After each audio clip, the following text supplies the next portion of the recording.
कबीर की सांसें रुक सी गई थी। उसके सामने उसकी ही लाश पड़ी थी।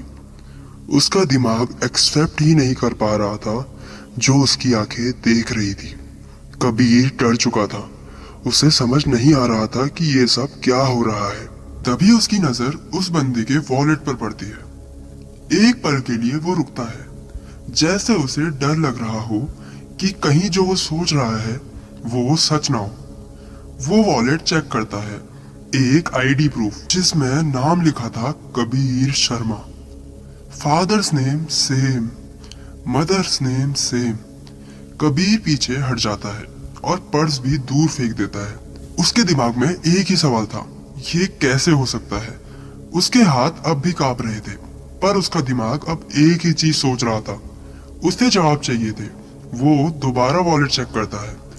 नोट्स, कार्ड्स सब नॉर्मल, पर फिर एक छोटा सा कार्ड, वाइट, सिंपल पर अजीब तरह से फैमिलियर। कबीर उसे निकालता है। डॉक्टर का कार्ड, वही नाम वही नंबर जो उसे हॉस्पिटल में दिया गया था। इस बार उसका डर और गहरा हो जाता है, जैसे कोई इनविजिबल थ्रेड सब कुछ जोड़ रहा हो।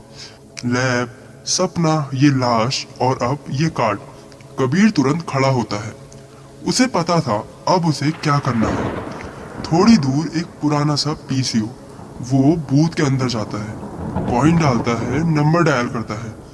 हर रिंग के साथ उसकी हार्ट बीट और तेज हो जाती है। डॉक्टर की आवाज आती है, हेलो। कबीर की आवाज हिल रही थी। वो कहता है, सर वो मैं ही था। दूसरी तरफ कुछ सेकंड्स की खामोशी। फिर डॉक्टर धीरे से बोलता है, तुमने देख लिया। कबीर का गला सूख जाता है। सर ये सब क्या हो रहा है, मैं पागल हो रहा हूँ। डॉक्टर का टोन सडनली सीरियस हो जाता है। फोन पर सब कुछ नहीं समझा सकता। सुनो ध्यान से, तुम्हें अभी इसी वक्त मुझसे मिलना होगा। कबीर बेचैन, कहाँ? डॉक्टर धीरे से बोलता है, जैसे कोई सुन रहा हो। सिटी के बाहर पुराने कब्रिस्तान, गेट के अंदर मत आना, बस एंट्रेंस के पास रुकना, मैं वहां मिलूंगा। कबीर शॉक हो जाता है। कब्रिस्तान? डॉक्टर, अगर सच जानना हो तो आना पड़ेगा। फिर डॉक्टर धीरे से ऐड करता है, और याद रखना, रास्ते में जो भी दिखे हर चीज पर यकीन मत करना। पीसीओ के अंदर खड़ा कबीर रिसीवर हाथ में पकड़े हुए बस सीधा देख रहा था, जैसे उसकी जिंदगी अब एक ऐसे रास्ते पर मुड़ चुकी थी जहां से वापस आना शायद पॉसिबल नहीं था। कबीर पीसीओ से बाहर आता है। तभी थोड़ी दूर पे एक टैक्सी खड़ी होती है। वो सीधे आके टैक्सी के अंदर बैठ जाता है। टैक्सी ड्राइवर उससे पूछता है कि कहाँ जाएंगे, तो वो कोई जवाब नहीं देता, जैसे उसके कानों तक ड्राइवर की आवाज नहीं पहुंच रही हो। तभी टैक्सी ड्राइवर बोलता है, वही छोड़ना है सर, आपको जहां पहले छोड़ा था। अब कबीर बोल पड़ा कि वो सुबह से पहली बार टैक्सी में बैठ रहा, तो उसने उसको कहाँ छोड़ा। टैक्सी ड्राइवर ने हंसते हुए जवाब दिया कि क्यों मजाक कर रहे हैं सर, अभी आपको सिटी साइड मैंने ही तो छोड़ा था। कबीर ने तुरंत उससे गाड़ी घुमाने को कहा और ड्राइवर को वहां ले गया जहां एक्सीडेंट हुआ था। जब वो वहां पहुंचे तब वो बॉडी वहीं थी। कबीर टैक्सी से उतरा और ड्राइवर से कहा, ये देखो, ये था वो। ड्राइवर डर चुका था, क्योंकि उसके सामने एक लाश थी और उसी लाश की शक्ल का एक इंसान जो जिंदा था।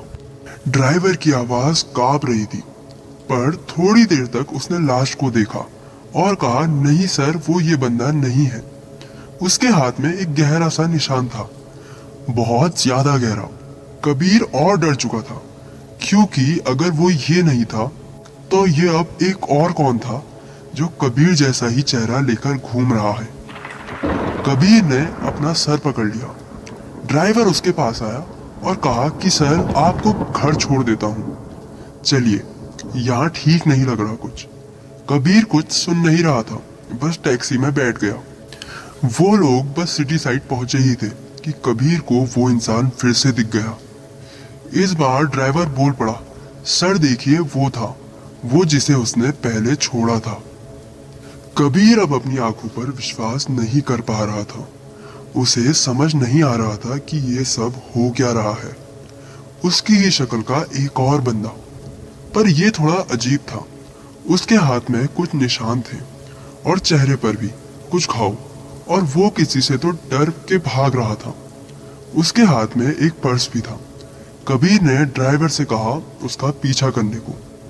ड्राइवर ने उसका पीछा करा और थोड़ी दूर पर वो देखते हैं कि एक गाड़ी उस बंदे को उड़ा देती है।